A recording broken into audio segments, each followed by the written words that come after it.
Hello, friends. Robert Bevan here, author of the Caverns and Creatures series of comedy, fantasy novels, and short stories. With me is Sam West, and today we're talking about the spell Create Magen, which is But my best approximation of how that's supposed to be pronounced. Magen? Magen?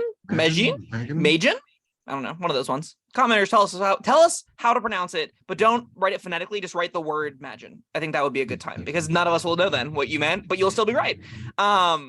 And you'll be wrong. And you'll be wrong. Yeah, correct. This is a robust one. I think this is a really neat spell. This is a conjuration kind of spell, but it limits your access to them by how many hit points you're willing to permanently lose. And that's a pretty cool effect. They're expensive, but they are permanent allies, so there's a lot of upside to them. They ask you to maintain them and you don't want them to die because it's like permanent losing hit points. So there's some cool little mini games that happen here. You have some interesting choices to make, and there's actual differences between them. The whole spell, it's nifty. I don't know if it's for me, but there are definitely tables and styles of play that would love this kind of thing. Well, this is essentially cloning yourself, right? No, Is it? no, No. What did I? not even a little bit. Oh, okay. Because I was reading the spell. Yeah, again, this is one of those spells that I never get higher enough level to use. Fair. But you're using your own blood, and you're making big life-size dolls. Okay. Yeah, it's relatively short. I'll just read it. It's got a casting time of an hour. You touch a thing, and you require verbal somatic material components, which does require a 500 gold piece sized human doll, which the spell consumes. I'm sorry, vial crystals are worth 500 gold piece, and this human doll, which the spell consumes. And a crystal rod worth 1,500 that isn't consumed. So your starting cost for this is a really expensive rod and a pretty expensive vial of quicksilver and a doll. And then for each subsequent one, it'll just be 500 gold per additional one you want to make.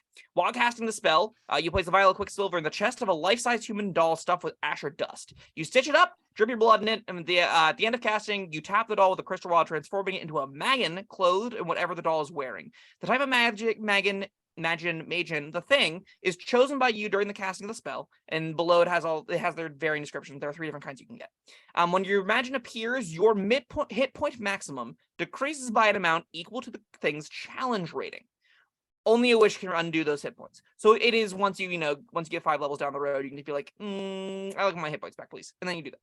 Then you can make infinite of these. But up to that point, you have this little mini game where you have to figure out how many you want to cast, how much gold you're willing to sink into it, all those kind of fun things. The Magens that you get access to, they're CR 1, 2, and 3. So you're losing 1, 2, or 3 hit points permanently whenever you create them. They're Demos, Galvan, and Hypnos Magen. Hypnos being the CR 1. I believe it's Demos is CR 2 and Galvan is CR 3. I'm not seeing anything here because I might be thinking of a different spell. But what if they die, or if They're they dead. get killed? They're dead. You still don't have your hit points. Yep. Your maximum hit points. Now, what spell am I thinking of where you can have them repaired in a lab or something? Clone or Simulacrum, I'd guess. I don't know. I don't think it's either, because I already thought of those two, but Simulacrum, just snowman. All right, we'll get on to that another time. But anyways, all right, go ahead. So yeah, they die and you lost your maximum hit points. And man, it seems kind of risky. Not just with the money, because money can be arbitrary, but just with those maximum hit points to create a CR1 buddy. But what do the different ones do? What are the differences? Okay, so all of them have a decent chunk of hit points. The highest hit points they've got would be the CR3 one, unsurprisingly, the Galvan Magen at 68 hit points. It has a 30-foot hover speed, was pretty cool. The Hypnos Magen has a 30-foot regular speed. The Demos also just has a regular 30-foot speed, and their HP goes down on CR. So you could always consider, at minimum, the Hypnos Magen has got a 34 HP. So you could just say, I'm trading 1 HP now for 1 HP permanently that I'll never get back for 34 hit points that can be spent on things. It's a neat trade-off. They're immune to poison damage. They're immune to a lot of conditions, all of them. The CR3 one's immune to lightning damage too, so that's kind of nifty. But for the most part, they when they die, they have this thing called Fiery End, all 3 of them. If they die, their body disintegrates into harmless bursts of fire and smoke, leaving behind only what it was carrying and wearing. That's it. So the body is destroyed. You can't reuse it for anything else. Additionally, they have saving throws against magic effects because they all have magic resistance. And they don't, they're constructs. They don't need air, food, or sleep or drink or anything like that. The CR, the CR3 ones have multi-attack. I believe the CR2 ones do as well. Yes, the CR2 ones do as well. And the difference between the multi-attack is mediocre. The Galvin ones, the CR3 ones, have a multi-attack that does a ranged psychic lash for 2d10 psychic damage, which is pretty cool. It's a saving throw that they're making as opposed to a... Oh, I'm sorry. That is the Hypnos Magen that I'm looking at. I'm sorry. The CR3 one gets 2 1d6 plus 4 lightning attacks, and they have a static discharge, which is a big AoE 40-10 lightning damage that has a recharge mechanic, so you can get a bunch of them and just explode them out in 60-foot lines and make a bunch of lightning bolts happen, which is pretty cool. Or you can just, again, have them attack for 1d6 plus 4 lightning damage. The CR2 ones have better multi-attack. They get 2d6 plus 2. They basically get great swords, but they also come with crossbows. The easy ones to talk about are the TR2 ones. They're basically just, they're sentries. They have great swords and crossbows, and that's basically all they do. The middle or the higher CR ones have lightning bolts that they can shoot out of their chests on recharge 5 to 6. The Hypnos ones have the ranged psychic blast, and they can cast suggestion, which is really cool. And they can just do that. The DC 12 with no material components. If they succeed, it's immune to its suggestion for 24 hours. But other than that, it can just do that at will. So if you want infinite suggestions, get a Hypnos Magen. It's pretty good. Yeah, maybe I'm being too stingy with my hit points, but yeah, these sound like a pretty decent trade-off if you don't get carried away with it. Even if you do get carried away with it, you can do some pretty cheesy stuff, which is pretty fun, right? Like if you get just give up 10 hit points. I mean, your access to level 7 spells, you can throw 20 away conceivably and just make 10 Demos Magen running around making 20 attacks a turn. That seems pretty good. They're gonna it's unbelievably expensive gold wise too, right? Like that's 10,000 gold, something like that. So you only need the one rod. Yes, but it's still 500 gold per pop as well, right? So 20 times 500, big number. No. I kind of like blitzed through them. The big sticking points. Hypnos has suggestion at will and a ranged psychic attack with no multi-attack. The CR3 ones, Galvin, shoot big bolts of lightning and have a fly speed, and have their own touch-based multi-attack. And the Demos Magen have multi-attack crossbows and great swords. If you ever wanted to say, hey, fighter, you're worthless, now is your moment. 4 HP, 2 Magens, and that fighter feels like garbage because they're not immune to all the conditions these things are immune to, and they probably have less total hit points than those two have. It's neat. It's got some... The gold gate plus the HP gate puts it in this spot where, like, if you're abusing it and your DM notices that you're abusing it, they can just be like, oh, Caven sounds really bad for you because while you might be able to get out of it, those Magen definitely aren't, and that's HP that you're never getting back. And then you have like this little bit of a risk, so even if you are sitting on like a Scrooge McDuck vault of money, there's still some ways that you can say you're going to be mitigating how many of these you can have. As you start getting multiples of them, that's whenever the cost gets really expensive. So like if you do like one CR3 one, that's only 3 max hit points. I can have one of those lying around. That's not the end of the world. 5 CR3 ones is 15 max HP. That's a lot, but you are getting 5 40-10 lightning bolts every 5 to 6 rounds or 5 to 6 turns ish, and that's really good. That's like these are permanent until they die. Yup. So yeah, man. You said if you abuse it. I mean, I don't see how you can not abuse it. There's extra party members. Yes, it's extra party members that require a weird doll, that require a specific reagent, that require an hour cast time and a 7th level spell slot, so you're only making 1 per long rest. If you get a lot of downtime, easily abused. No problem whatsoever. You can source all that shit. You walk out of there with a small army for most of your hit points, and you're like, yeah, I can live with 20 HP. I'll just sit in the back while they go kill everything. And they'll just obey commands. So it's not costing you actions or bonus actions or anything. Is it?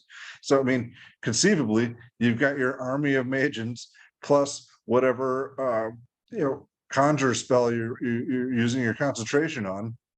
You've got 2 armies now, and everyone else is just there.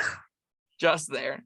Yeah, and if that's happening, you know what the best counter to it is? A big old breath weapon. A big old area of effect, destroy all the Magen kind of effect. And then your wizard is just like, oh, I can't do that again. I only have I have 8 hit points left. I'm physically incapable of making more of these things. There's only so much blood to go around. So I think that if you're in a spot where it is ripe for abuse, the players doing it should know going in, and they can't necessarily commit all of the resources at once unless it's like a known last fight. Like, right? Like if you're going in to be like, okay, we're fighting Strahd, now is the time. I'm going to sink 40 of my hit points of blood into 20 of the multi-attack Magens with crossbows to the castle. Sure, that is where you'll be able to be like, I don't care if they die, this is the last fight of the adventure anyway, this character's not going to be doing anything after this, whatever, this is fine, this is a great way to spend this hit points.